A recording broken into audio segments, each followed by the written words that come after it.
Good evening, conference. Welcome back. I hope you had an enjoyable time in Fringe meetings. We're now moving on to item F7, the policy motion on towards a fair global corporation tax system. You'll find the text of the motion on pages 23 to 26 of the agenda. And we also have one amendment that's on page 26A in the updated agenda.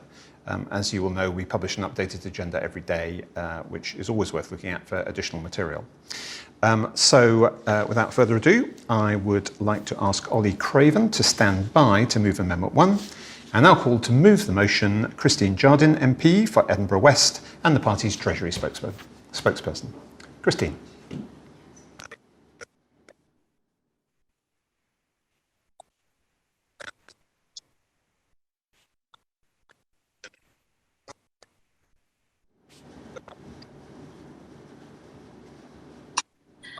Thank you very much, conference. It's lovely to be with you again, all, even if it is virtually, and to propose this motion calling for us to back President Biden's move towards a fairer global corporation tax system. I suspect that if it were in an actual hall now, there would be one or two curious faces in the audience. Why is Christine talking about tax, about numbers, macroeconomics? He's talking about people, solutions, social problems, and positive change. Well, in this, I think the two different approaches come together. If this were a Venn diagram, global corporation tax would be the common ground where we advance. Because if we are going to address the challenges of the post-pandemic world, harness the strength of our and the world's economy, and somehow fix the lives that have been broken, this is how we can make a start.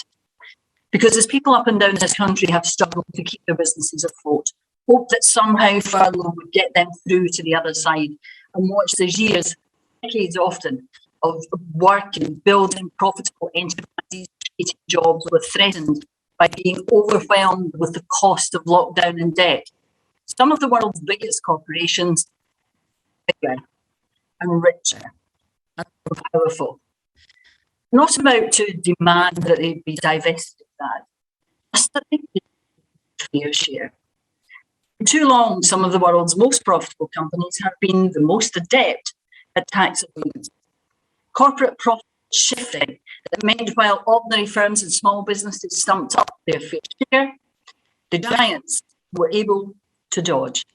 That is why the agreement by the G7, led by President Biden, is such an important thing in moving towards a global tax system which will pin those companies down. Under his plan, multinational corporations will see their profits distributed and taxed in all of the countries in which they operate. And all countries will be required to adopt a minimum rate of corporation tax so that there'll be nowhere for multinationals to hide their profit. We should celebrate this deal, the huge breakthrough that it is, but there is still a risk that if the UK, as one of the world's wealthiest and most influential nations, does not improve its attitude to it and support this deal fully and hesitates, we might fail to seize this once in a generation, maybe longer, opportunity for real, far-reaching change. And that is why I am calling on conference today to support the motion, to call on the government to see that this deal is strengthened in a way that will deliver for British taxpayers and people all over the world. To do that, we are calling on the government to back President Biden's original plan for a global minimum rate of corporation tax at 21%, not the 15% the Tories have pushed for. No, that would be a very different package. And for huge multinationals and tech giants such as Facebook and Amazon, there are still loopholes.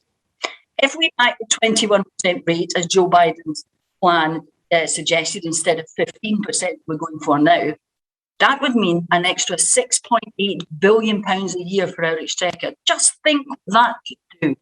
Social care. Difference some of that have made to actually fixing the service rather than imposing this Tory, grossly unfair national insurance to be paid for by tax from global corporations rather than low-paid earners and the young people who have been the hardest hit in this pandemic. And it's not just here. Developing countries that complain 15% rate leaves them exposed to unfair competition from tax havens. I wonder how many of those countries are also losing out under this government's international aid cuts. To make matters worse, the Conservative government pushed for a special carve-out from the entire deal for banks in the City of London. Of course, there are loopholes and oversights to be closed. Conference, that is why I believe that we must send a clear message today. Actually, no, not a message. Demand. Demand that this opportunity presented by President Biden's initiative is used to its absolute maximum. The billions that would come from backing and implementing at 21% global figure can be used to repair our broken public services, to help rebuild our economy. So that those who have been able to profit through this crisis help shoulder the burden of those who have not. Government should also work closely with developing countries to ensure that the final deal does not leave them exposed. And they should finally publish the analysis showing exactly how much they plan to raise in the new regime. Perhaps most importantly, a step further. Draw up plans to ensure big corporations have benefited from the pandemic, contribute to our recovery, a windfall tax on the super profits. This is a historic opportunity to rebalance the scales, to make the global economy fairer, and to use the billions it brings in to create a better, stronger, fairer society. Conference, please back this motion. Thank you very much indeed, Christine. I just have a technical announcement for those of you who are waiting to speak in this debate. You're on a separate system, either Zoom or Skype, to give your speech to conference. So while you're on that, could you please pause looking at Hopin? That's why we had a slight delay at the beginning of Christine's speech. Would Sam Al-Hamdani from Oldham please stand by? And I now call to move Amendment 1, Ollie Craven from Lincoln, Sleaford and Northicum. Ollie. Good evening, Conference. James and I are proposing this amendment to ensure that people-focused businesses are at the heart of the Liberal Democrat economic vision. Whether it's cooperatives owned by their workers, mutuals owned by their customers, or social enterprises who are putting well-being first, these types of businesses are the most liberal way of driving our economy. They give everyone an input, listen to the concerns of their communities, and fight to protect the environment. It's vital that the Liberal Democrats back these kinds of businesses as an alternative to the big corporations of the Conservatives and the state-owned organisations of Labour. These businesses, which are founded in liberal principles, need our help to succeed. They are so ingrained in liberal ideas that we as a party have promoted them for decades, including prominent people like former leader Joe Grimmond, and we last reconfirmed our support for their expansion in 2018. They need the initial startup help that this motion will give them due to their more complicated structures, but once they're up and going, they will thrive, creating good jobs and helping their communities too. These businesses help lower paid workers band together to increase their pay, while also tending to provide better products and services that are focused on the needs of their customers and community, rather than purely on profit. The rest of this motion is a strong message that we won't let corporation tax be dragged down by a few tax havens. I applaud the writers of this motion, and I hope they'll also be supporting our common sense amendment to add in this small part they missed. I hope you'll support our amendment and the motion as a whole. Thank you, Conference.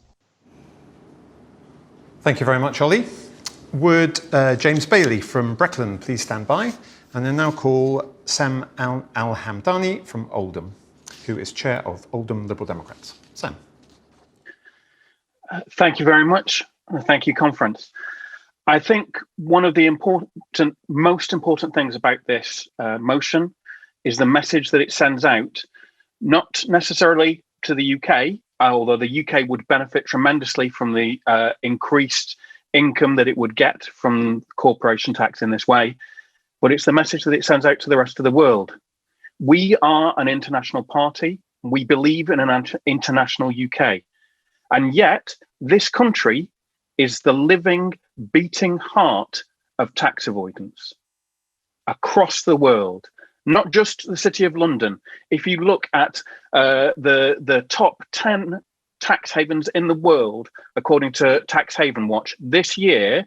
That included the British Virgin Islands, the Cayman Islands, Bermuda, and Jersey. 40% of the top tax havens in the world are overseas territories or crown dependencies.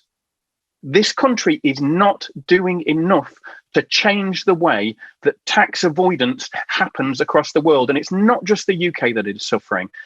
Across the world, there are countries in far more desperate need than us that are being let down by a system which is designed to help tax avoidance for those who don't need it.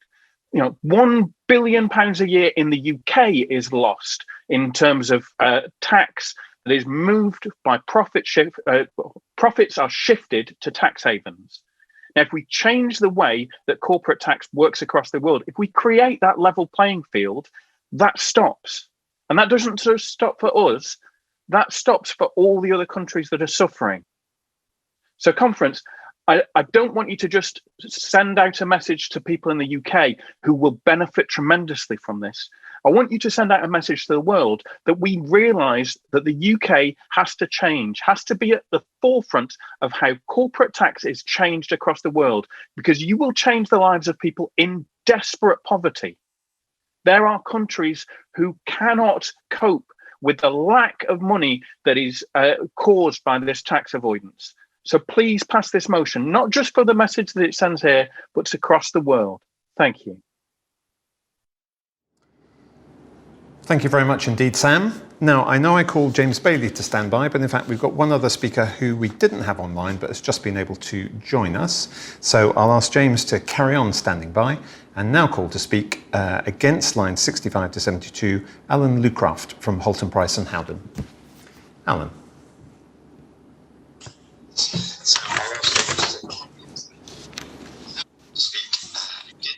Alan, please go. Hello. I thought I'd been not called, so I'm a bit unprepared for this. However, if we start with lines 68 to 72, hang on.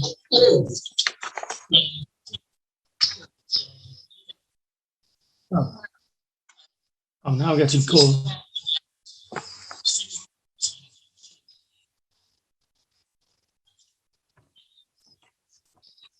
Do you want to be on live? Alan, can you pause your hop-in screen and just talk to the Skype or Zoom screen that we're connecting to you? It's a special arrangement for speakers in debates. You're not speaking through hop-in, you're speaking through either Zoom or Skype, and you should have that set up as well. So please pause your hop-in or just close the window. Find it, I would.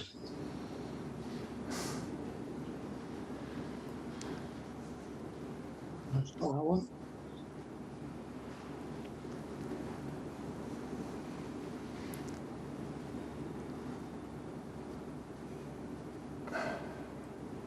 Tell you what, while you're sorting that out, I'm going to call James Bailey, if that's right with James. Sorry for the disruption, but I'm now going to call James Bailey from Breckland to sum up on behalf of the amendment, and hopefully we'll be able to come back to Alan after he's spoken. Right, I appear to be visible. Good. Yes, so thanks, conference. Thanks to Christine for moving this really good motion. Some incredibly important stuff in it. Our amendment is about, as Ollie just said, these cooperatives, mutual social businesses. And the point of that is that as Liberals, we should be wanting not just changes and improvements in how businesses are regulated, but improvements more fundamentally in what businesses are, in how we think about them, and what they should be. This matters internationally too. Social businesses can play very important roles in international development. And we can lead the way on these businesses and these types of enterprise for other countries too. For far too long, when it comes to tax and business policy, we've ended up veering between right-wing and conservative positions that rip up rules, left-wing and centre-left positions that create rules. But for far too long, we've kept this assumption in the middle that that is going to be the arms race, that you can't somehow change what businesses are. But actually, supporting workers, supporting the economy, supporting the planet. These should be why businesses exist, not just things that are imposed upon businesses by a regulatory framework. So by supporting this amendment, what you'll do is support a liberal vision for what the economy can be, and keep that at the heart of our economic policy, our tax policy, and how we look at business as a whole. By doing so, we'll conform to the obligations and commitments we've made in the past, as Ollie mentioned, and we'll also be putting forward a strong marker for the fact that as a Liberal Party, we are not just here to build up a framework along the lines of that any other party might do. We have our own vision, and our own vision is more distributed. It looks at how things are constituted. It looks at businesses for what they can be, what they can contribute to society and the economy together. And on those grounds, I really hope that you will support our amendment and support a different, more liberal, more radical, more effective way of approaching business and how we approach those policies in future. Thank you very much. I do hope you vote for this motion, and please also vote for Amendment 1. Thank you very much indeed, Alan. Sorry, now I'm getting confused. Thank you very much indeed, James. Now, would Sarah Olney from Richmond and Twickenham please stand by to sum up on the motion? And let's have a go again at calling Alan Lucraft to speak against lines 65 to 72. Hopefully, Alan, you've resolved your technical issues. Thanks. I think I'm now here. Under lines 68 to 72, the motion is endorsing the idea of giving extra allowances on capital expenditure in the hope that this will increase investment. It might, but a lot of that effort is very expensive because most of the relief that you're going to be giving will be given for investment that would already be made. And there's not very much extra that would be made. And also, the relief mainly goes to prosperous, well-established businesses, which would probably make investment anyway, and very little goes to the struggling businesses or the new businesses that we really want to encourage, because they don't pay much tax. So giving them extra relief for the investment doesn't actually help them at all. We need to find a better way of doing it.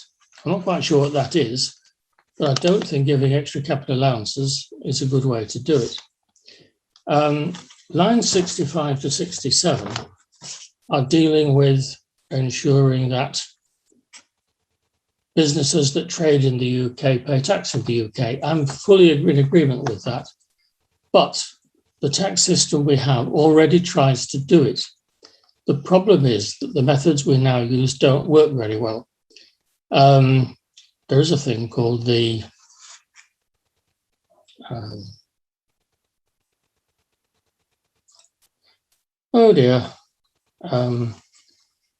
transfer pricing rules, which don't work because they're too complicated and too difficult to ensure. There's also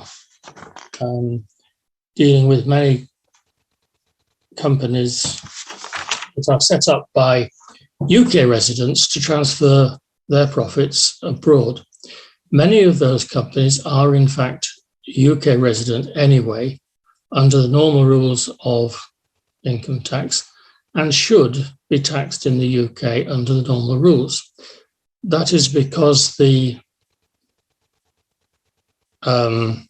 rules make companies resident where their central management and control is. That's normally where the board of directors meets, which is in a tax haven, but it doesn't apply when the central management and control is actually exercised by something above the board of directors, which is in the UK, and that normally happens with tax haven companies. And if we could only enforce that, we would solve the problem quite well. Thanks. Thank you very much indeed, Alan. I'm glad we were able to get the connection working. So I now call, that's the end of the debate, I now call to sum up on the motion, Sarah Olney, MP for Richmond Park and the party's spokesperson on business, energy and industrial strategy. Sarah. Thank you very much, Duncan, and thank you to you for chairing this really interesting and important motion, and to all of your team there in the conference centre. This is a really significant moment, as Christine was saying at the start of the debate, for global taxation policy, and it's obviously one of the more positive results of President Biden taking over in the White House, and one of, I think, his key policy questions. And Christine, in introducing this motion, has really laid out, I think, really, really effectively how important it is, not just for the US, not just for the UK, but the developing world, countries all over the world, that we can achieve what Biden is calling for, this global corporation, this global minimum corporation tax rate. And, you know, more than anything, as Christine said in her opening remarks, it is absolutely central to reviving economies across the world as we come out of the pandemic. Because we know that for far too long, big corporations, big global corporations have been avoiding tax. They've been moving their profits around to find the most effective and the lowest tax rate. And we need to stop that. And we need to come together to stop that. And we need to put people at the heart of tax policy. And we need to say that raising funds within nations for our public services is more important than helping big corporations. But what's really, really needed is for the UK to make a big, bold statement about supporting President Biden's plans. And if we take this opportunity right now, we can rebalance the scales, create a better, stronger, fairer society.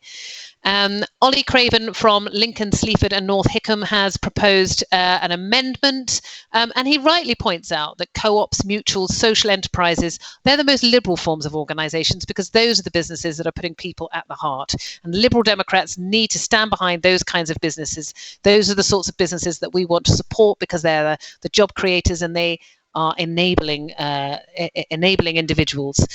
They need startup help so that they can thrive while they're supporting their communities, and they're not just profit focused. Now, Sam Al-Hamdani, who is the chair of Oldham Lib Dems, made a really, really passionate point on behalf of developing countries and how low corporation tax rates really, really damage them and really hurt them, and that but that the UK at the moment, very much at the, as he says, the beating heart of tax avoidance. 40% of top tax havens are either overseas territories or crown dependencies of Britain, and that is something we really do need to be at the forefront of tackling global tax avoidance. James Bailey from Breckland, in summating the amendment motion, says this is a great opportunity to demonstrate that we can really make changes in what businesses are and what they should be. Social businesses can play really important roles in international development. And he feels that we're coming at questions of tax policy with an assumption that you can't change the nature of business. And this is a great opportunity to tackle that assumption. It was really great to hear from Alan Lucraft from Houghton, Price and Howden, who has issues with certain parts of the wording. He points out that changes to capital allowances will stimulate investment, but he thinks much of that investment would have happened anyway, that the relief mostly goes to prosperous and well-established businesses rather than those struggling and new businesses that don't pay much tax, that transfer pricing is complex, and we need to enforce the current rules on tax havens, because that will make a big difference to the amount of tax that we're currently collecting. So it's been a really, really interesting debate, and I think it's been really valuable to have all of these different points of view, and we would like you to support the motion today that Britain should support President Biden's call for a global corporation tax rate. Thank you very much indeed, Sarah. That concludes the debate. We managed to call everyone who put a card in to speak, so we're now moving to a series of 2 votes. The first one will be on Amendment 1, and then we'll vote on the main motion as amended or not, as the case may be. So we're going to go live with the vote on Amendment 1 first, and you will find it in your Polls tab on the right of your screen. So please cast your vote now.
Thank you very much, Conference. The result of the vote on Amendment 1 was in favour 179 and against 15.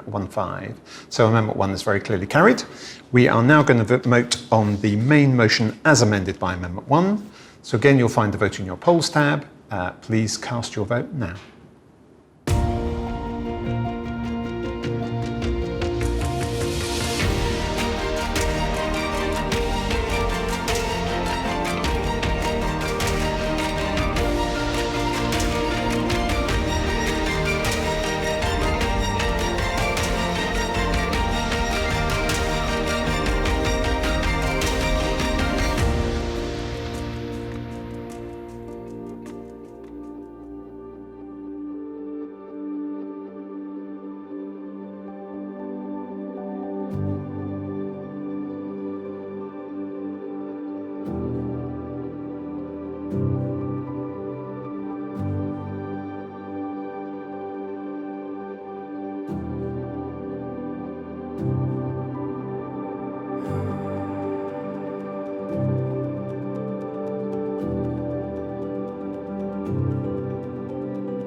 Thank you very much, Conference. The result of the vote on the motion F7 as amended by Amendment 1 was in favour 207, and against 11. So the motion as amended is very clearly carried. Thank you very much to everyone who spoke in that debate and who voted. Thank you also to my aides, Cara Jenkinson and Nick DaCosta. We're running slightly ahead of time now, so we're going to have a short break before we start in about 10 minutes' time on F8. Thank you very much, Conference.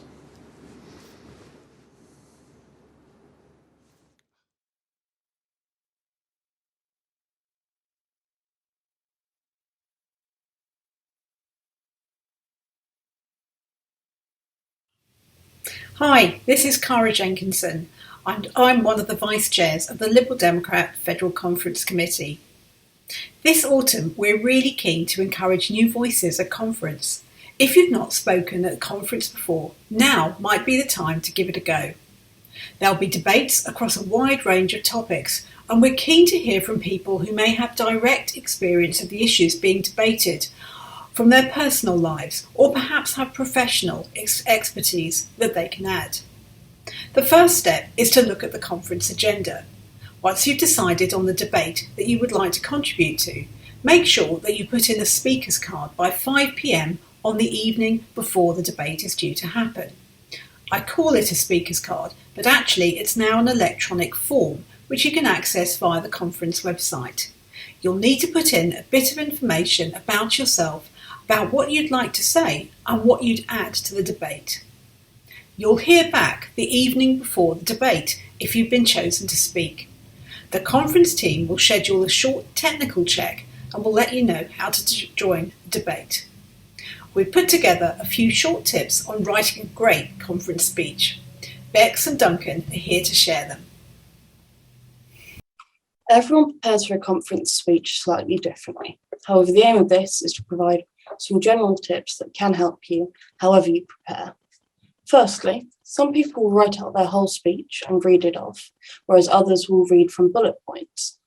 But regardless of which one of these you use, make sure that any facts you want to quote are accurately written down and clearly marked on your paper, underlined or highlighted if this will help you, because you want to be able to clearly and correctly quote them in your speech in order for them to give the most impact. Secondly, I always make sure I have at least one backup point, because you never know what the speaker before you was going to say. And if their whole speech is focused on one of the points you were going to make, it can be helpful to be not repeating that same point. And finally, 3 minutes isn't as long as you feel it's going to be. So don't try to fit 7 points into a 3-minute speech. You will either end up getting cut off halfway through, or you will be speaking so quickly that no one watching the debate will be able to understand the points you make. Pick the points you feel will fit best into the speech and focus on making them the best speech you can. Best of luck to all of you in your conference speeches in the future. Hello, my name's Duncan Bragg. I've been giving speeches at conference for more years than I care to remember. I've been asked to give you some tips on speaking at conference, so here they are. First, make sure you know how much time you've got. The maximum allowed lengths for speeches are printed in the conference agenda at the end of each motion. They're normally 3 minutes, unless you're giving the opening or closing speeches on motions or amendments. That means you can calculate how many words you can fit into your speech. An average person speaks at about 150 words a minute, but you might well want to go faster than that to give your speech pace and urgency, or sometimes slower, to emphasise your main points. But if you go too fast, your audience might not follow you, and if you go too slow, they might be bored. And if you run over your time, you risk being cut off by the conference chair. Either way, practice your speech in advance, record it and play it back to yourself to check whether it sounds okay and whether it fits into your time. Give a few speeches and you'll find the natural speed that works best for you. Second, write your speech out in the way you like. I write my speeches word for word, which makes it easy to time them, but it does risk making them sound a bit stilted, though I think I can usually avoid that. Many people prefer just writing down headings or brief notes or using cards rather than paper. Whatever you feel most comfortable with will work best for you. Third, be absolutely clear about what you're arguing for and what you want conference to do. If you want them to vote against the motion or for or against a particular bit of it, tell them that right at the start, explain why, and then tell them again at the end. Don't waste time introducing yourself or telling them your life story unless it's directly relevant to your argument. You're there to persuade them to vote the way you want them to, so be as clear as possible about why. Fourth, don't get worried if you get nervous in advance. Everyone does, no matter how experienced they are. Take your nervous energy and put it into your speech. Giving a speech at conference is challenging and nerve-wracking, but it teaches you to focus on what you really believe and what you really think about the motion that's being discussed, and it gives you a real adrenaline buzz. So my final tip is, enjoy yourself. The global reach of the UK Liberal Democrat Party. The UK Liberal Democrats are the UK's third national party. However, they are the UK's leading political party in global reach. This is in marked contrast with the UK trend towards isolationism, jingoism and nationalism. They hold the UK government to account over foreign interventions, trade policy and support for anti-democratic regimes. Independently and through Liberal International and the Alliance of Liberals and Democrats for Europe, the UK Liberal Democrats support sister parties around the globe, often taking personal risks or facing travel bans. Liberal Democrats frequently engage in election monitoring and international training. Senior party figures take key issues to the United Nations, with the UN Human Rights Council and elsewhere. Through these many initiatives, the party is also better able to see the bigger picture in public policy and in economics in an international context. The Lib Dems' global reach can have a profound impact. In Europe today, via Lib Dem European Group and other institutions, the Lib Dems work with colleagues on climate change, gender equality internationally, and LGBTQ+ rights. This continues the extraordinary pan-European impact the Liberal Democrat MEPs historically had in the European Parliament. The Lib Dems' principled opposition to the Iraq War in 2003 still resonates today. It underpins support for rules-based global governance and scrutiny of UK adherence to international law. Long-term work over human rights also continues in places like Myanmar, Cameroon, Afghanistan, Cambodia, Nigeria, Kashmir, and the wider Middle East. The party has a robust system of international institutions, including the Federal International Relations Committee and its subcommittees on China and Europe. The party has the Lib Dems overseas, with active members across the world. There are country-specific organizations too, like the Chinese Lib Dems. Lib Dems in international development focus on sustainable development whilst opposing aid cuts back home. Policy forums are held by the Liberal International British Group and the Paddy Ashdown Forum, with audiences from around the world. Former MEPs have developed an international network keeping the European dream alive, promoting liberal democratic principles and values across the four corners of the earth, helps citizens to resist dictatorship, also helps develop close relations with diaspora in the UK. The UK is not an isolated, sealed unit like North Korea. World events, global best practice and cooperative endeavour all really matter if the United Kingdom is to progress. Please support us.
Hello again, conference. My name's Chris Adams. I'm Vice Chair of FCC, and I'll be chairing this debate on F8, the presidential election regulations, which can be found on page 27 of the agenda online. There's a slight complexity to the nature of the votes at the end of the session. As members will have noticed, there are two different subclauses, D and E, under conference ratifies the regulations, where there are two options. We will be taking votes on which of those options works for conference before we come to the final vote at the end of the debate. Now, if I can ask Sam Al-Hamdi to please stand by. I now call Isabel Peresaram, the Vice President of the Liberal Democrats, to move the motion. Isabel. Conference. I was first elected to the role of Party Vice President in 2019 and then again in 2020. And my role was first created as a result of the Alderdice review into race equality within the party. And that review stated that race equality must become a top priority and that we needed to act differently now at every level across the party. And Lord Alderdice's recommendation that my role be created was enacted thanks to the then party president, Sal Brinton, the hard work of the federal board, and of course the Lib Dem campaign for race equality, the LDCRE, to whom I owe much thanks. I've now been in post for roughly 2.5 years, and during that time my main focus has been on race equality, but I've also had the opportunity to work across many minority groups, including the topic of socio-economic diversity, which is also key within this party. As some of you may know, I'll be standing down from my role because I need to fully devote myself to a politically restricted CEO role that I've taken within a civil society organisation. And thankfully, my board has allowed me to continue in active political service up to this point and to remain nominally in role until my successor is elected. And the purpose of this motion is to agree the regulations and election process that will apply to the election of my successor. You may remember that at Spring Conference, you voted overwhelmingly that this role be directly elected by the wider party. Previously, it was elected solely by the federal board. And the reason for that vote and that decision was numerous. Essentially, it was to ensure that diversity remains a top priority for every single member of the party, and every member can engage in the vote for this important role. Today's motion seeks to put measures in place to manage that direct election. And as Chris has mentioned, you do have two particular subject matters to vote upon in addition. So if you take a look at lines 10 to 25, you'll see that we talk about the nominations process. Essentially, the two options that you're presented with is either that the candidates need to obtain 200 nominations across 20 local parties, or that they receive a nomination by one local party or 10 members. The other subject matter is expenses limits. So take a look at lines 26 to 54. Either there would be a zero limit, or, as with the leader elections and presidential elections, that limit will be set by the federal board. And I hope that there'll be a healthy debate on both these topics so that we come to the best conclusion. When eventually you come to vote on the election of my successor, please do bear in mind the report that I've drafted for conference. In that, you'll see more detail of my role. And in any given week, for example, I might be presenting on the issue of socio-economic diversity or digital inequality to our parliamentarians. I might be chairing, as I will be on Monday, a diversity fringe event. I could be running one of my Share Plan Act events through which we connect key influencers and thought leaders with the party and work with community organisations on key issues such as what does it mean to be Black in Britain, or the work that I've done on hate crime against the Chinese community in relation to COVID. So that gives you a small sample of the work that I've been doing, but do take a look at my report. And the work that I've done just wouldn't be possible without the help of my incredible volunteer team, as well as the work done by our HQ team. And at this point, I would really like to say thank you for all of your encouragement and support as a fantastic team that has really made the work of my office possible. I could not have done it without all of you. During the interregnum period, thankfully my team will be continuing to work on projects that we've got in the pipeline, and I've no doubt that they will be available to my successor should they so wish. I'm certain that my successor will build upon the contributions that so many people have made to the work of this office, and I myself will remain on hand to support my successor in any way that they want to ensure that the transition is smooth and effective. This role is so unique, and I'm grateful to have had the opportunity to establish it. I am really looking forward to seeing how it's going to develop in the future. So as I hand the baton on, conference, I encourage you to vote in favour of this motion. Thank you. Thank you, Isabel. Now I ask Gita Gordon to please stand by, and I call Sal Al-Hamdi, who is speaking in favour of the motion. Hamdani, pardon.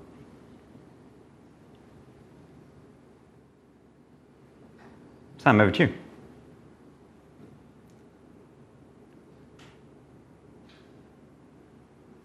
I think we've got some sound problems, Sam. Are you muted?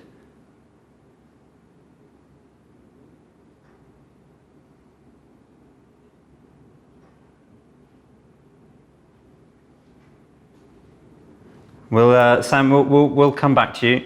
If I could ask, then in that case, Adrian Herlein Tret to please stand by, and I now call Gita Gordon, who's from London.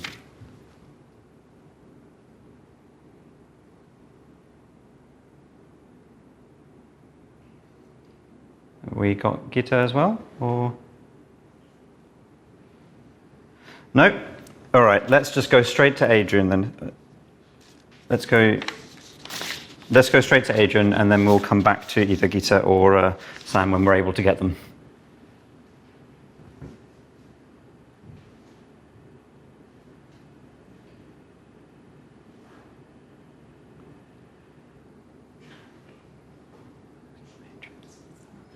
That is not Adrian.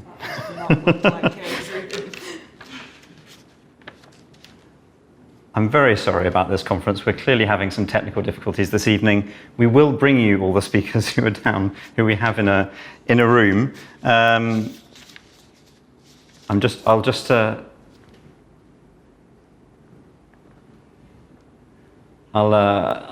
just figure out our technical difficulties, and then we'll be back with you in a second. Very sorry about this conference.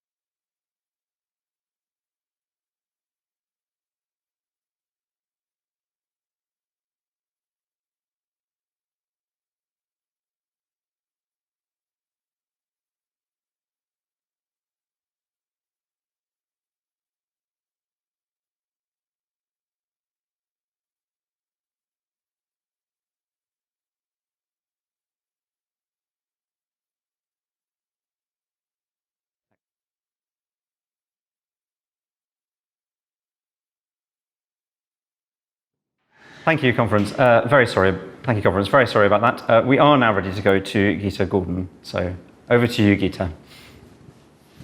Hello, conference. I'm delighted to be here, and this motion is very close to my heart for the simple reason that I have acted as a campaigner for several party presidents in the past. And the role of the party vice president is a brilliant role, I think. Isabel has been doing a fantastic job. Now, let's get you straight to the point on 10.10 on section D. I hope the conference deletes regulation 6A. However, I hope that you vote in point 2. It is a brilliant idea to test the abilities of the leadership, the party presidents, and the leaders in their role.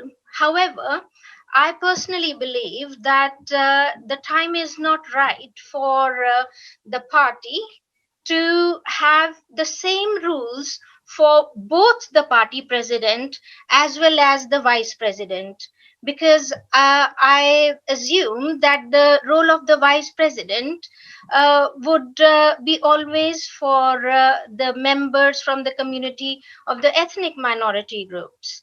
So, in spirit of moving forward the elder dice review and the outcome, I feel that there are lots of barriers still present for the ethnic communities and people, the individuals from that background.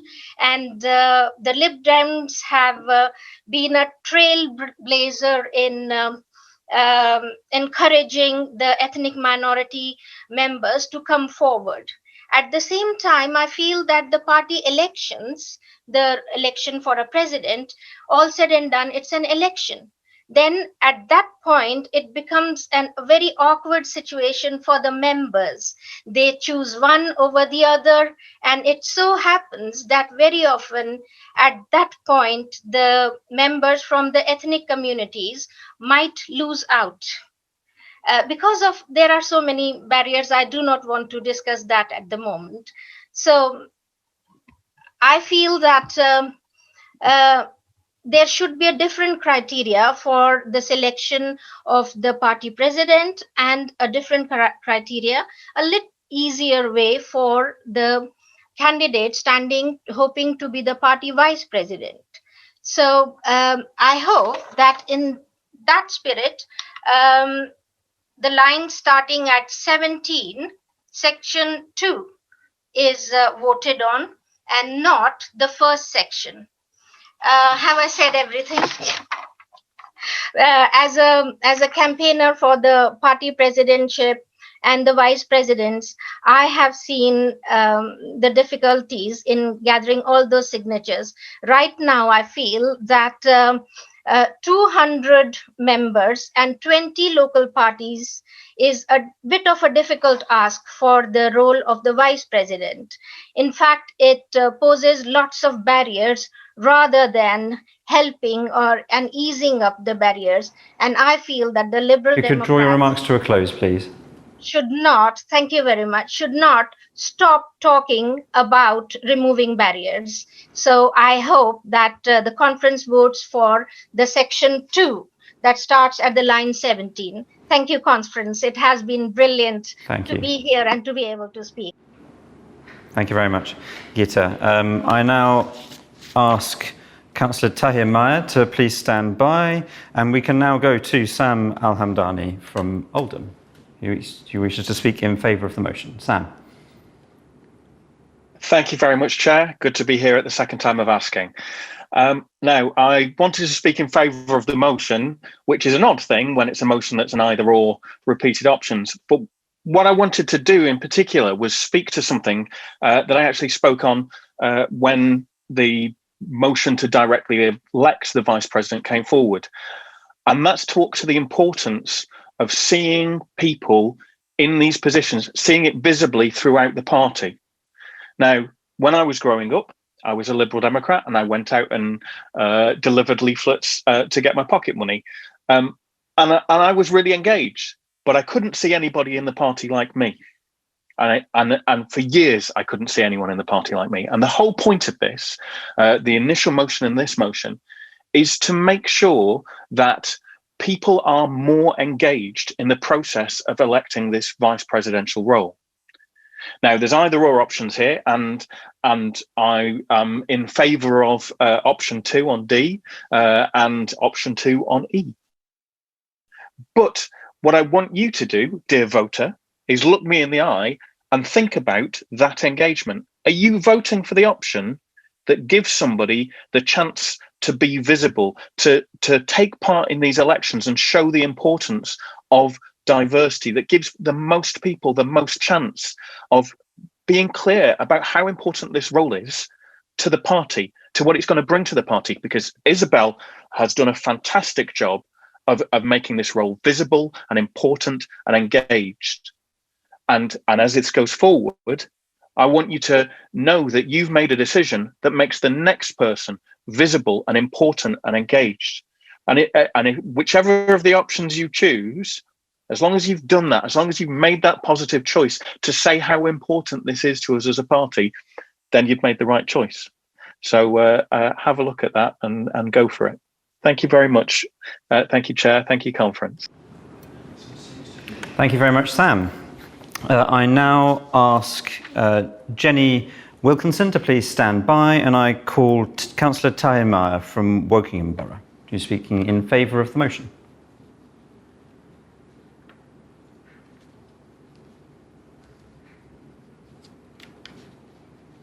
Thank you, Chair. I'm glad to speak in favour of this motion as a whole, although there are options at the end.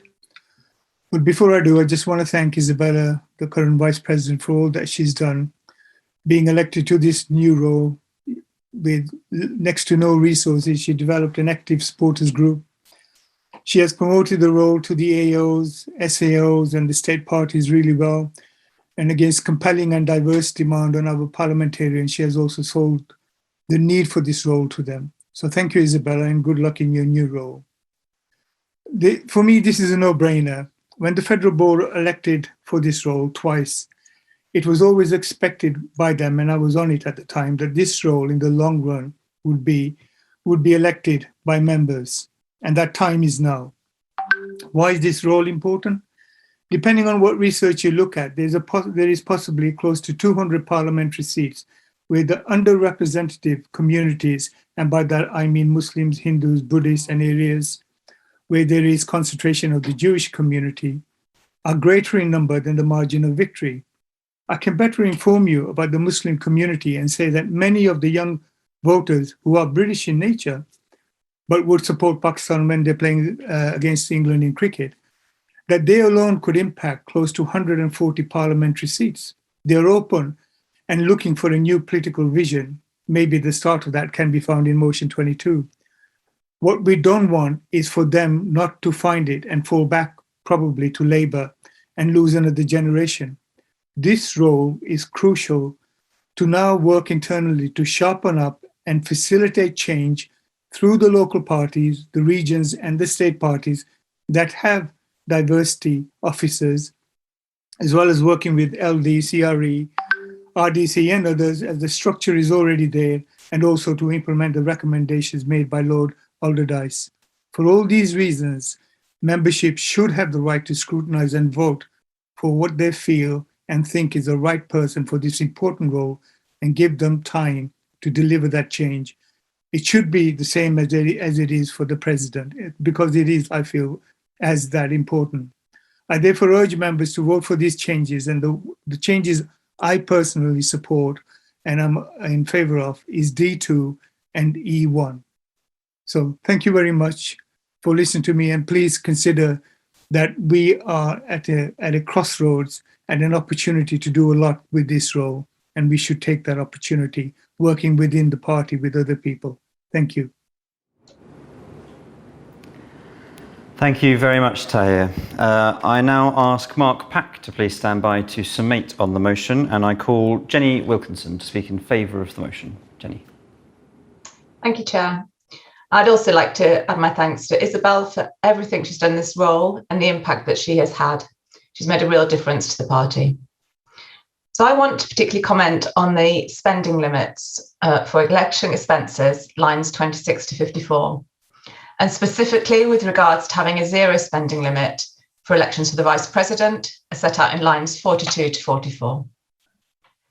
The Vice President role is focused on improving diversity and inclusion in the party.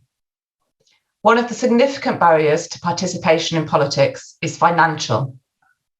We're all well aware of the significant costs of running a successful election campaign. And as a party, we find ourselves at a disadvantage often from having less money than the large parties. I recently stood in the election for West Midlands Mayor, where the Conservative candidate Andy Street spent millions on his campaign. We have no hope of competing on that level.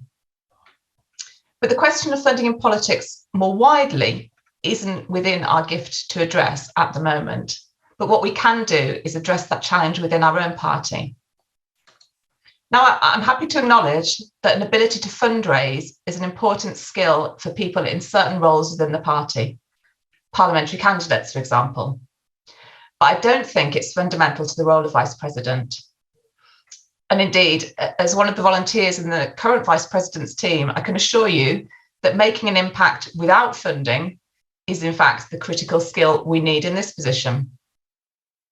What we do need is a Vice President who will provide the leadership that is needed in addressing the deep and widespread diversity challenges that we have as a party. We need someone who is passionate about delivering change, who has an understanding of the complexity of the issues and the challenges we're facing, who can build strong and effective relationships at all levels, both within and outside of the party. Those skills are not necessarily equated with having deep pockets. I appreciate there are some practical implications of having a zero spending limit. In particular, I think it would mean an increased level of party spending would be needed in order to share equal information about the candidates standing for selection across our membership. As a minimum, if we don't want zero spend, we need to have a low maximum limit that is not prohibitive to putting off candidates without extensive financial resources from standing. What we need to think about here is accessibility and ensuring that credible, good candidates are not priced out of standing. No one should be able to buy their way to election success. I therefore would encourage you to vote for option 2 under section E. Thank you very much. Thank you, Jenny. I now call Mark Pack to summate the motion, after which we will move to a series of 3 votes, which I'll explain after Mark has spoken. Thank you, Chris. And thank you particularly to Isabel for having done such a fantastic job in the role of Vice President and really established it as a crucial part of our party.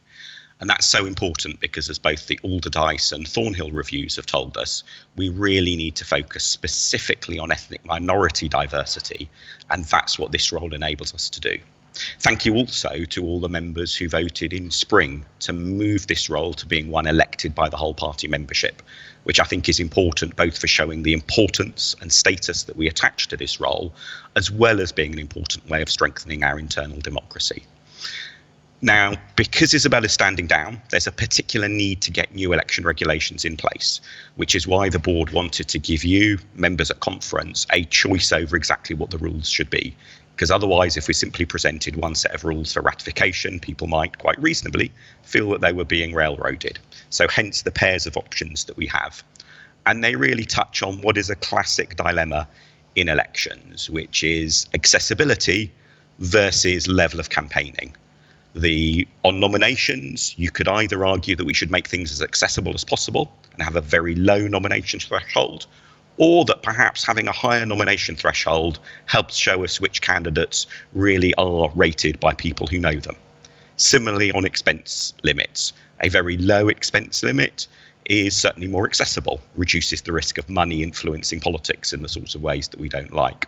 On the other hand, a higher expense limit means that there will be more campaigning, and therefore more information that members might have.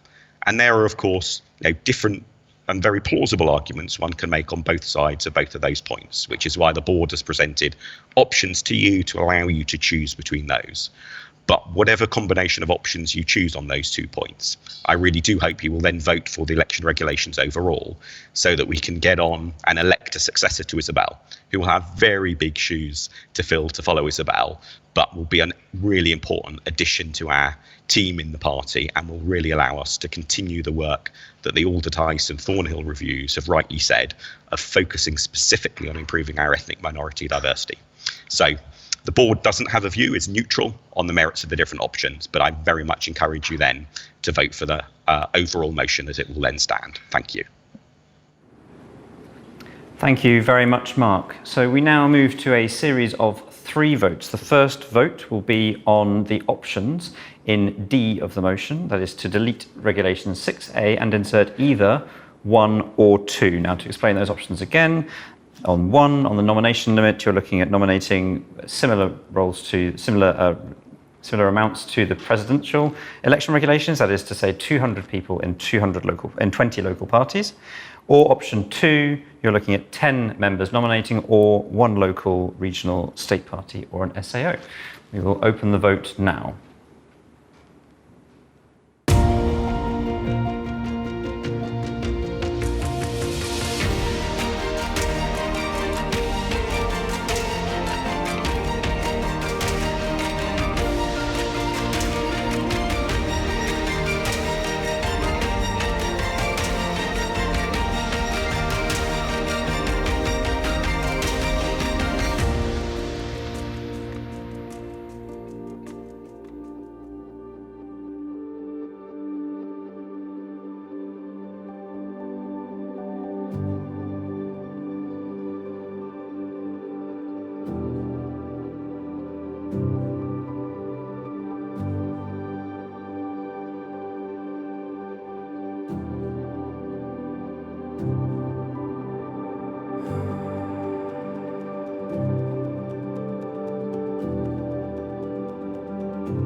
Thank you, Conference. The results are in, and there were 52 votes in favour of option 1 and 105 in favour of option 2. I apologise, we're not able to show you the bar chart for these ones because it's not a straight yes or no. We now move to the second vote on the second option in E, that is to say E1 or E2 on election expenses. We will open the vote now.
Well, conference, you did have a bit of drama in the early hours of the evening.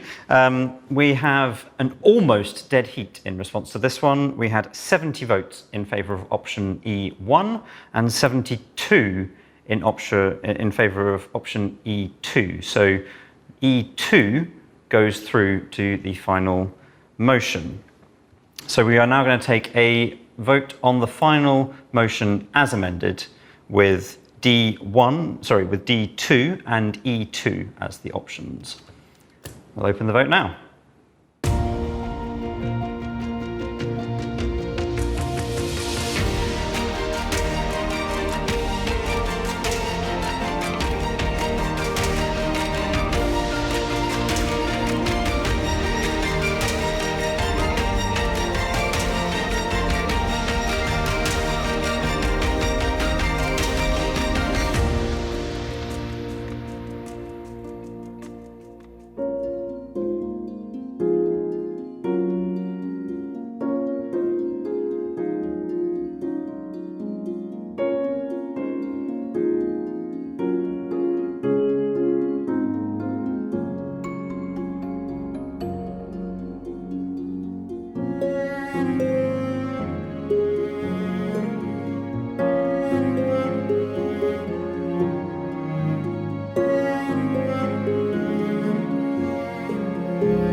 Thank you, conference. That motion was overwhelmingly carried with 163 votes in favour of the motion and 11 votes against.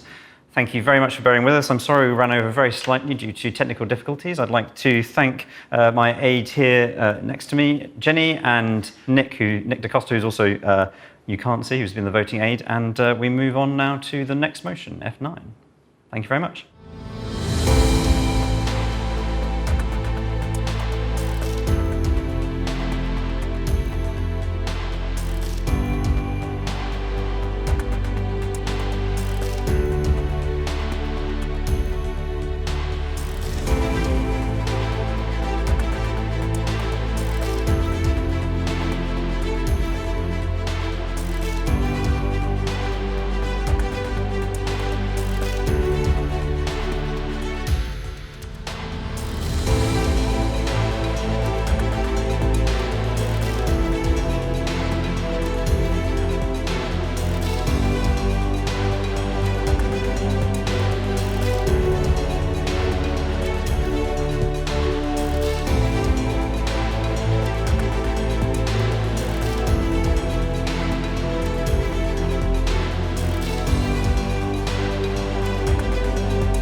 Good evening, conference. Welcome to F9, a policy debate on democracy and public debate.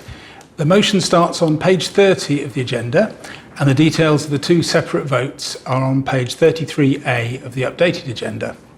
The motion endorses policy paper 141, which is available either as a booklet or as a separate document on the conference website. I have received a request for a reference back of the motion, which I'll take towards the end of the debate. Can Andrew Emerson please stand by? And I now call Jamie Stone, our parliamentary spokesperson for Digital Culture, Media and Sport, to propose the motion. Good evening, conference. In the last few years, we've seen democracy in this country and around the world come under threat, with growing polarization, distrust in institutions, and a marked decline in the quality of public debate. We've seen Trump in America spewing out his alternative facts and stirring up hatred. While at home, we have a Prime Minister who seems physically incapable of telling the truth, from claims Turkey is joining the EU to false claims about the government's record on child poverty. Many in the Conservative Party don't care about these issues. They adopt a libertarian stance where freedom of speech means freedom to abuse others or to spread harmful misinformation. Others would impose state control of what people can and can't say, making legitimate protest a crime. And meanwhile, the Labour Party can't decide where it stands on civil liberties, failing to oppose the government's draconian bills time and time again. Conference, this motion and paper, Democracy and Public Debate, puts forward distinctly liberal solutions to these challenges, achieving the difficult balance between the rights of the individual with responsibilities to the wider community. The remedies in this paper are a continuation of the great liberal tradition of empowering individuals against power, privilege, and vested interest. In the 18th and 19th centuries, it was our predecessors, the Whigs, who began the process of spreading political and social rights to ordinary people, with the Liberal Party carrying on their work into the 20th century. Where the Conservatives would attack our rights, we will introduce a digital Bill of Rights, which will create new rights fit for the 21st century. This would give everyone the right to free speech online, but also give people the right to be free from harassment and abuse, something too many people, especially women, girls and ethnic minorities, are subjected to. This will also ensure everyone can access the internet by providing a citizen's Wi-Fi service in public places so that the disadvantaged are not excluded from online debate. We will also reform our regulators to better uphold and enforce our rights and responsibilities online. The very fact that the Conservative government is even considering Paul Dacre as a fit chair of Ofcom shows the dire need for reform. We will split Ofcom into two new regulators, genuinely independent of government interference. One shall be vigilant at upholding the rights of individuals online and protecting them from online harms, while the other will ensure that we have high-quality communications infrastructure. We will also create a new expert communications court to hear appeals in this area of law, giving citizens a means of redress. As Liberals, we don't believe in censorship or enforcing a single world view on everyone. We want to see a diverse range of views robustly shared and debated. That is how this paper will tackle the challenge of fake news, by giving citizens the tools to see through misinformation and by promoting a healthier news environment. We will introduce new skills into our education system, not just at school, but throughout our lives, so that everyone has the skills to think critically about what they see in the media. We have borrowed ideas from Finland, which has been in the front lines of the battle against fake news, so that everyone can challenge the claims made by the powerful in public life. We will also promote a healthier news and information environment, which is frequently unaccountable and overly powerful. We have long supported the implementing the Leveson report, but we will go further and commission a new Leveson 2 inquiry to look at how the media and police interact. We would also introduce a fact-checking and local journalism fund, funded by a levy on social media companies to revive local democracy and accountability and ensure that the claims of the powerful are properly scrutinised. We've also seen our democracy being slowly undermined over the past few years, with the Conservatives looking to undermine it even further. The Conservatives have even attacked the Electoral Commission for daring to investigate their activities, first during the EU referendum and then over the Prime Minister's home decor. Conference, this is a government that doesn't want any scrutiny or accountability. But unlike the Tories, we believe in a rules-based system where political actors are transparent and held to account. The policies in this paper will help do this. Where the Tories would undermine the Electoral Commission, we would strengthen it, revising the Commission and police's powers to investigate wrongdoing and issue meaningful sanctions where the rules are broken. We would also ensure greater transparency in our elections by legislating for far greater openness in spending, online advertising, and give citizens more tools to scrutinise and compare party manifestos. We are not afraid of scrutiny and criticism, and any true Democrat should be the same. Conference, the values we hold as Liberal Democrats aren't exclusive to one country. We are internationalists and proud of it by conviction, and we will take the values we are promoting around the world.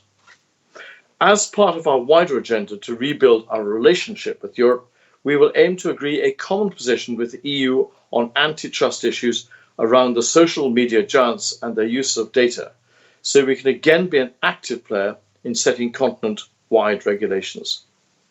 We will also help promote our beliefs around the world by fighting for a new counter-disinformation treaty supported by a fund to fight fake news. In the 20th century, liberal internationalists formed NATO to protect the values of freedom and democracy that we hold dear. In the 21st century, hostile powers do threaten us with tanks and missiles, but also Twitter bots spreading distrust and division. The Tories would lavish money on new nuclear warheads that we don't need, whereas we, Liberal Democrats, know that the real security comes from defending our values and institutions and making the world safe for democracy, which this treaty and fund will contribute towards a NATO for the 21st century. Conference, in conclusion, I do highly commend this paper to you. It proposes a distinctly liberal approach to the challenges to democracy and public debate in the 21st century, empowering the individual, protecting them from harm, and strengthening our rules and institutions so they are fit for the future. Most importantly, Conference, it will protect women, minorities, and the less well-off who are disproportionately marginalised in our public debate and help ensure that everyone has the opportunity to participate in our democracy. It's been a pleasure to join you this evening, and thank you. Thank you, Jamie. Will Chris Adams please stand by?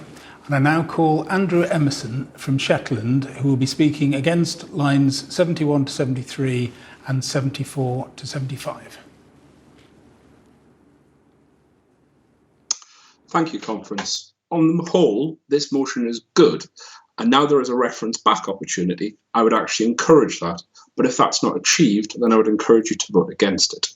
Now, I want to start slightly backwards, going back to 74 and 75. These are the lines that I find most disturbing. Now, I've looked at the policy paper and I've looked at the detail, and frankly, there simply isn't enough detail for this to be a workable policy. As it stands, from what I can read from the paper, that if tomorrow I was to go set myself up as a news organisation, specifically writing about donkeys, I could then post a link on Facebook and then demand Facebook pay me for that privilege. I make a slightly absurd point, and it is absurd, but it's also important to highlight where some of these powers lie, where the power lies in this dynamic. The power wouldn't be with the social media organisation, and neither would it be with Joe Public. It would firmly be with those barons who support those barons who would be receiving those extra monies and payments from the social media companies. Now, this policy was recently legislated on in Australia. It was very much the baby and the child of Rupert Murdoch. Now, I don't think anybody in this conference would say that Rupert Murdoch really had the best interests of public debate and public knowledge at hand when he supports anything. This is a man who runs Fox News. What he had in mind was his bank balance, the bottom line, because that was what he was achieving, more money from Facebook for doing their work for him. Now, when Facebook responded, they simply banned all news links in Australia. Suddenly, Australians had to consume much less news, much less media, both good and bad. And let's be clear, a wholesale ban was probably over the top. But Facebook was left with many questions, which I still don't think this paper or the motion has answered. Who decides really what the worth of the article is? Is my silly article on Donkey News now worth the same as an important COVID fact-checking policy? Or, does Facebook decide it? Does the newspaper publisher decide that? Whoever has that power, it certainly isn't Joe Public. And that leads me kind of back to line 71 to 74. Now, I know the party has a long tradition of supporting Leveson, but what I worry about in this is we've already seen what bad legislation has done. It denied Australians access to media that they would ordinarily see. And I'm afraid with Leveson, I would have that same concern. That Leveson policy is now nearly 10 years old. And the public landscape of media has irrevocably changed. I didn't agree with it then. I certainly don't agree with it now because of how much it has changed. So if we can't get these lines removed, I would like to reference back. If not, vote against the motion. Andrew, will you draw your remarks to a close, please? Thank you. Thank you, Andrew. Will Luke Graham please stand by? And I now call Chris Adams, who was a member of the Policy Working Group and who will be speaking in favour of the motion as a whole. Thank you, John. And I can only apologise to conference that you've seen me yet again today. I promise I will stay behind the desk for the rest of the weekend. I won't go on too long, but it would be remiss of me not to speak in the debate on the one and only policy paper I've ever had a hand in drafting. And frankly, it's been a labour of love for anyone who knows how long this policy working group has been going on for. It started in a completely different world over 3 years ago.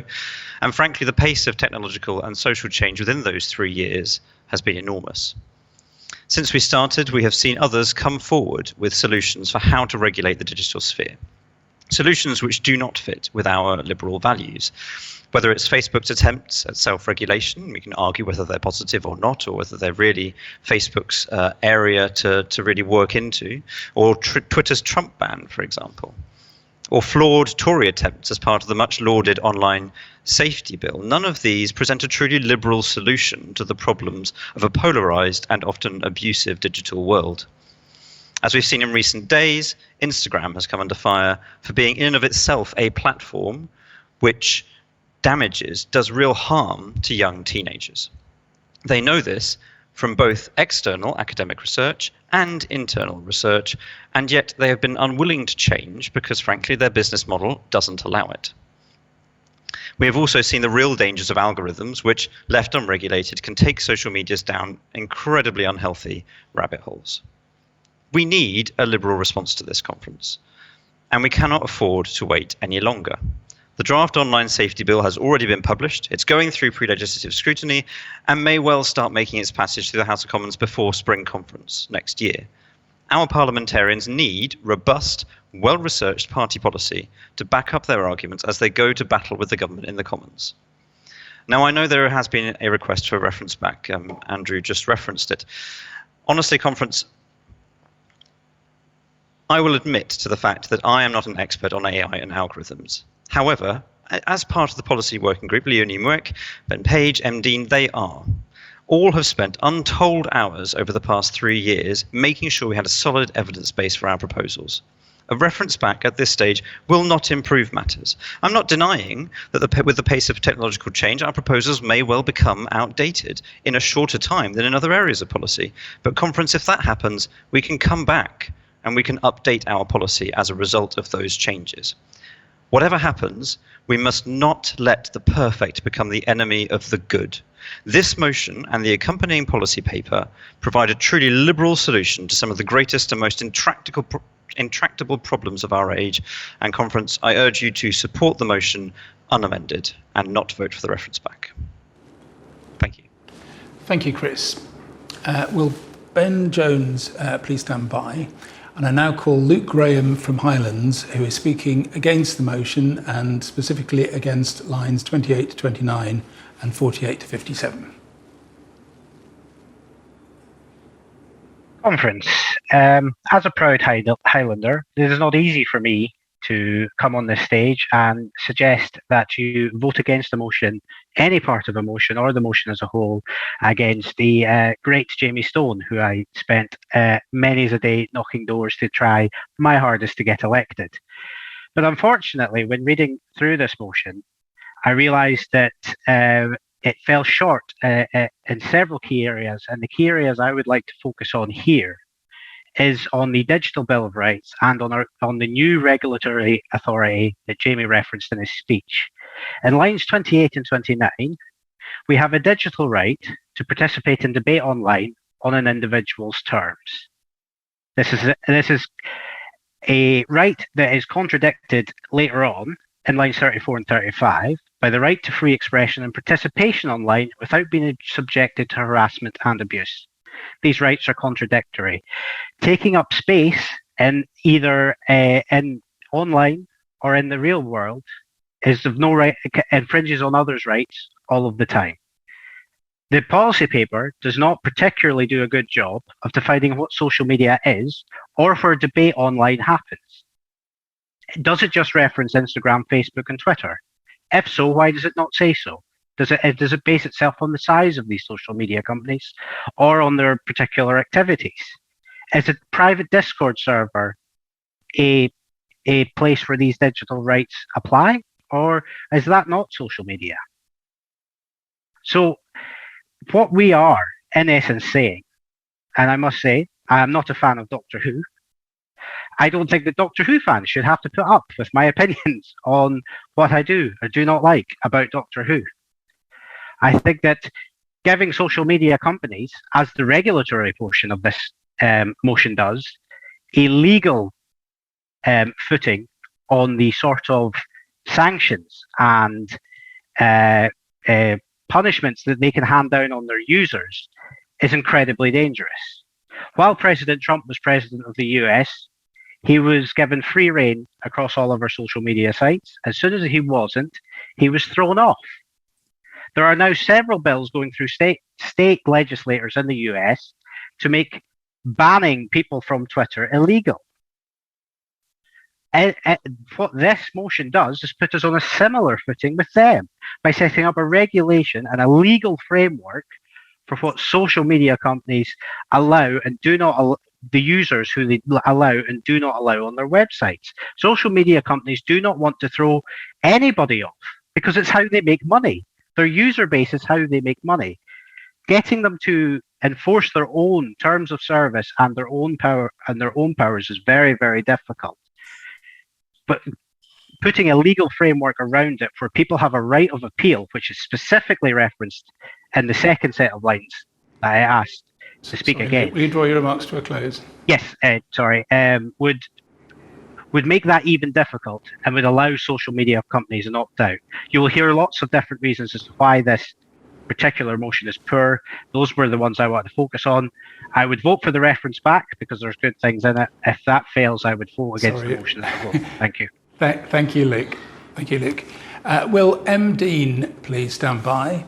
And I now call Ben Jones from Chippenham, who is speaking for the motion as a whole. Thank you ever so much. Conference, we gather this evening as Liberal Democrats, not Liberal relativists. And this is why, with the Liberal democratic value of freedom of expression and the new threats for which we as a society are ill prepared, I commend to you a paper which is a forthright, forward-thinking and unapologetic defence of the rights to freedom of expression that's so dear to us all. Now, I'll come to comment on a couple of the interventions in a short moment, but to put this in the context it should be in, this paper is about establishing a mid-21st century citizen-led protections on freedom of expression. It tilts the playing field against the disinformation, opaqueness, and manipulative interference that creates undue obstacles to participation, and especially in the online arena. Now, my day job is to analyze online election campaigns across many countries. I'm an expert in this. This is what I do.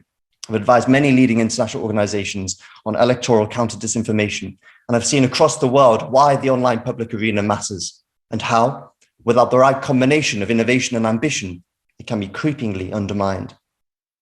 I speak at conference for the first time to you today, not because I'm a political person, but because this paper is one of the best policy expressions of the safeguarding of fundamental freedoms, especially online, that I've come across or worked on.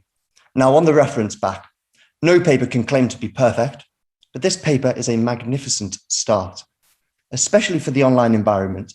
There's always going to be means to improve because it moves so quickly. But opposing a whole raft of excellent ideas on the basis that it's not yet perfect is like a football team pulling out of a cup final because one player has left a shin pad at home. Perfectionism here becomes an argument for inaction. Now, three of the many advantages of this paper, three of the good points that it makes.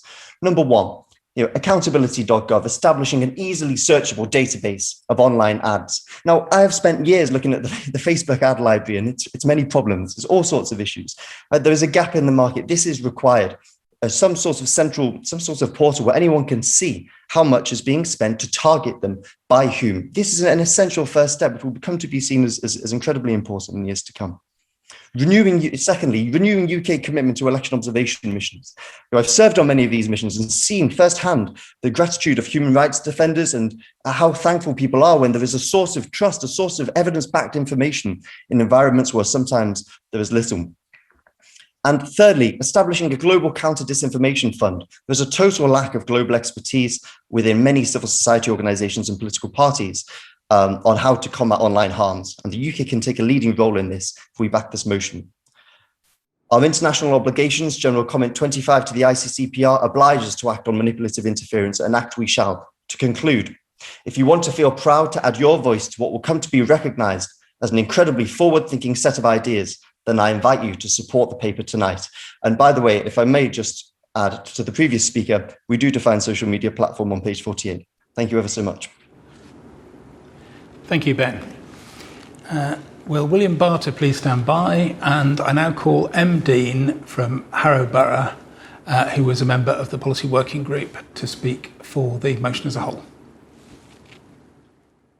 Hello, conference. I'm very fortunate to live in an area with a strong local free newspaper, which actually prints on paper a lot of its news. We're one of the most online boroughs in the country, but we still have that local newspaper, and I think that's very important. Those of you who know a bit about that situation know that local newspapers are in a ever more precarious financial position. I worked for one myself in the US for a while, but they do a lot of the news which really matters. I think court reporting, street closures, and not everybody has access to that online.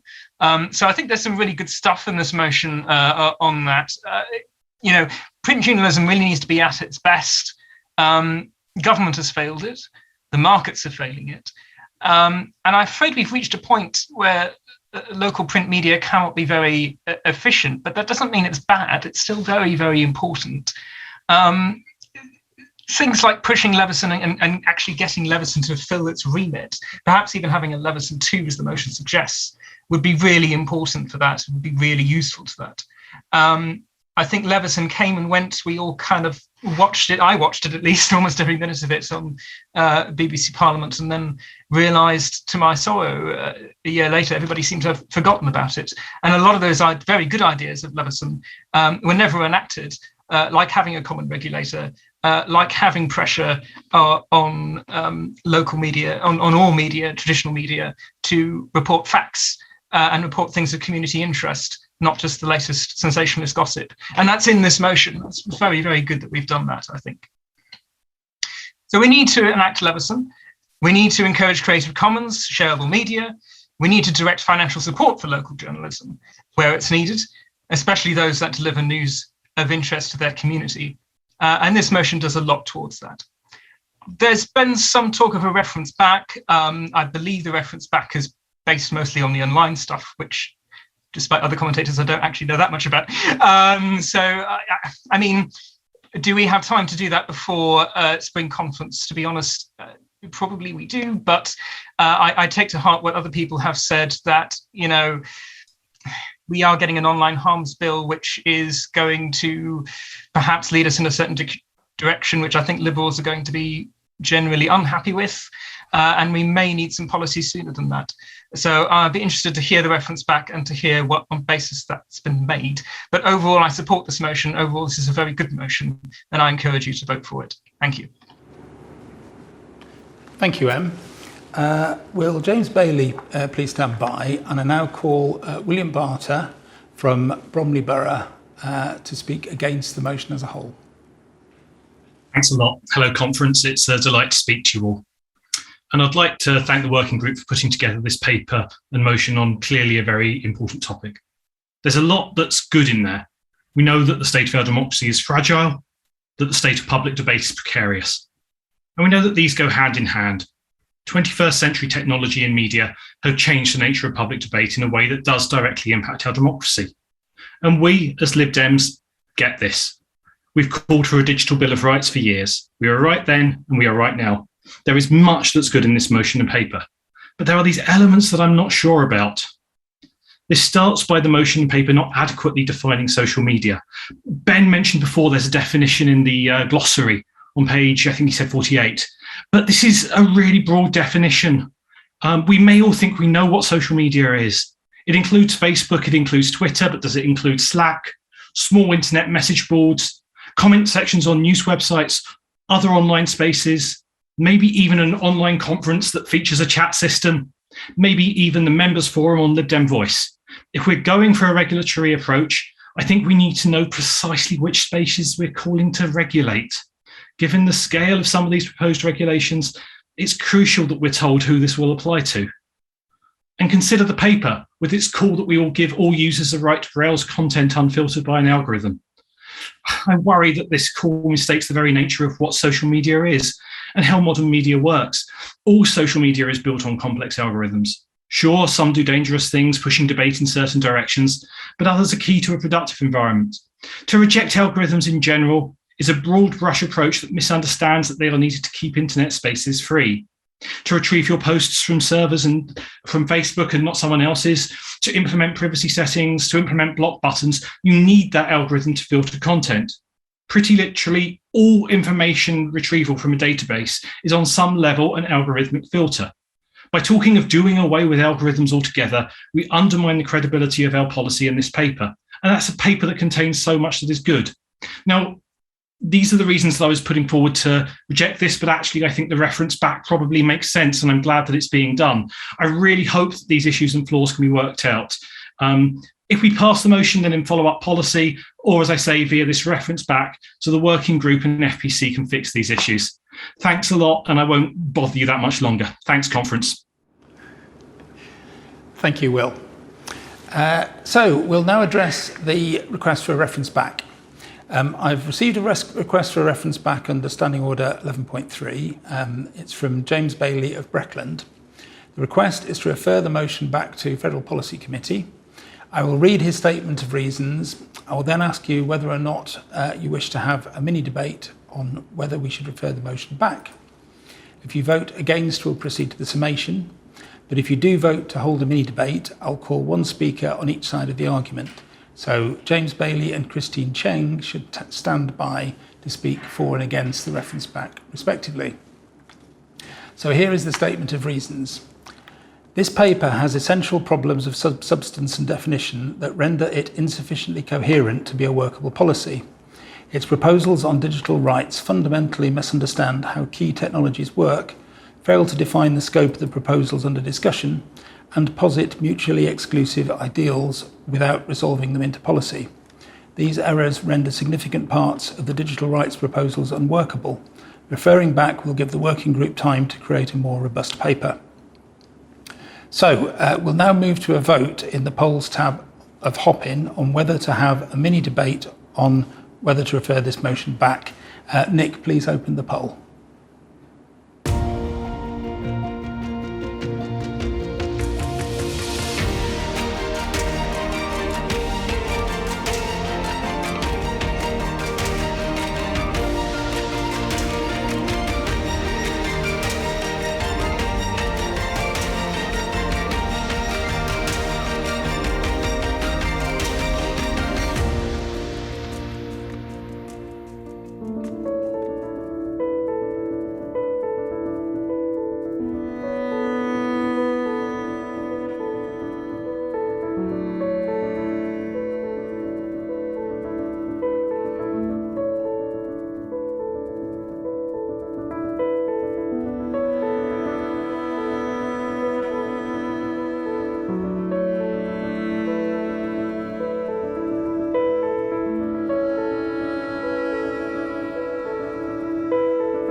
Thank you, conference. 176 of you voted to hear the mini debate on the reference back and 75 voted against. So we now move to the mini debate. Will Christine Cheng please stand by? And I now call James Bailey, who wants the motion to be referred back. Hello, conference. As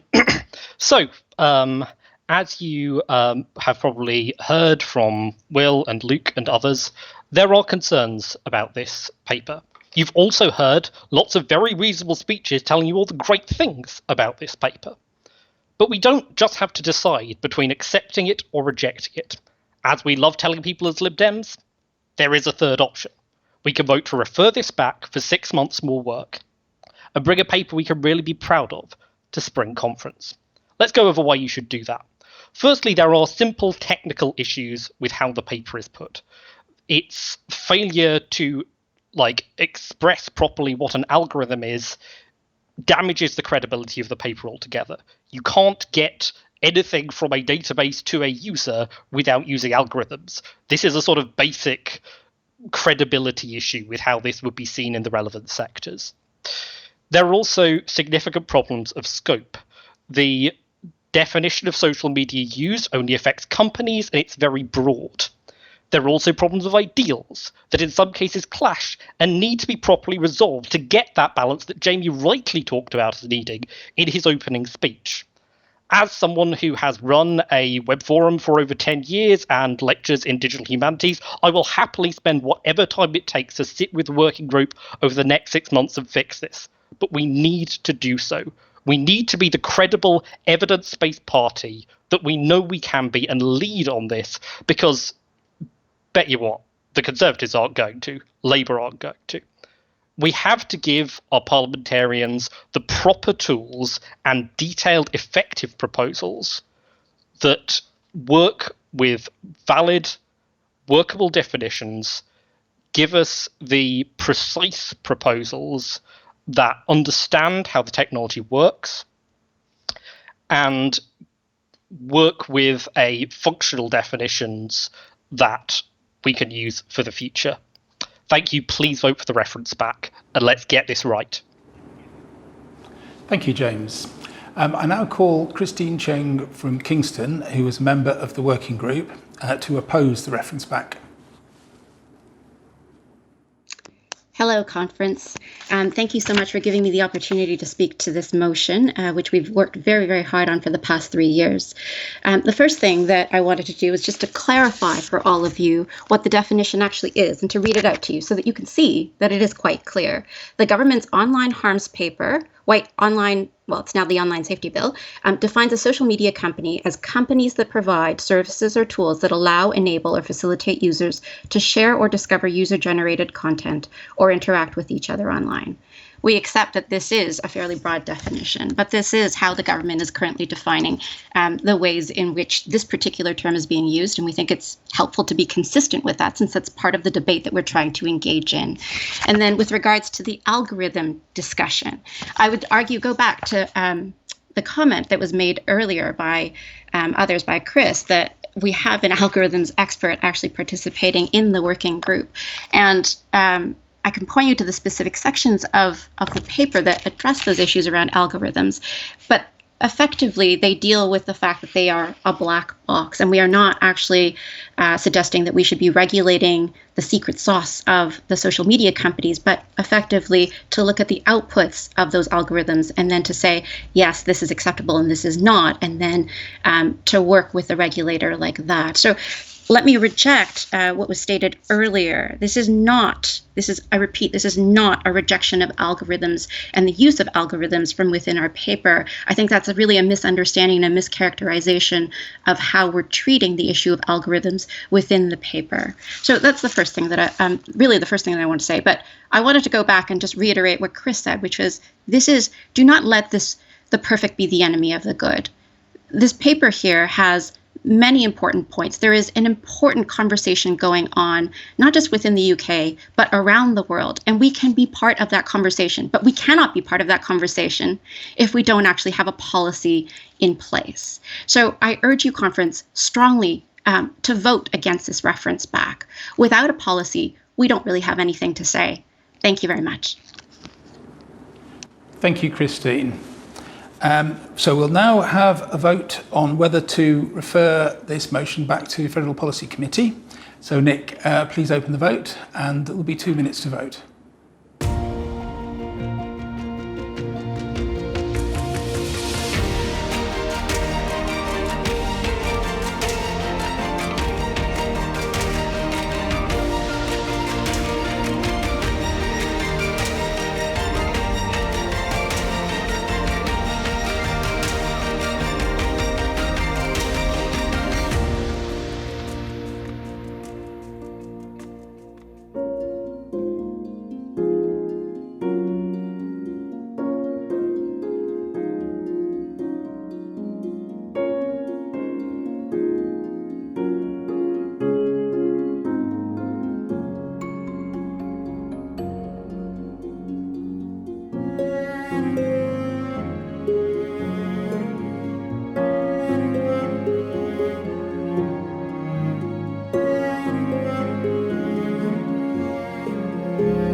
Thank you, conference. There were 150 votes in favour of the reference back and 111 votes against. So this motion is referred back to the Federal Policy Committee. Thank you to all the speakers in this very well-informed debate, and apologies to those I didn't have time to call. I'd like to thank my aides, Beck Scott here and Nick DaCosta, who's been doing the series of votes. Thank you for attending the first day of conference and for making it all the way through to the end. Please join us bright and early for the next debate at 9 a.m. tomorrow morning. Good night.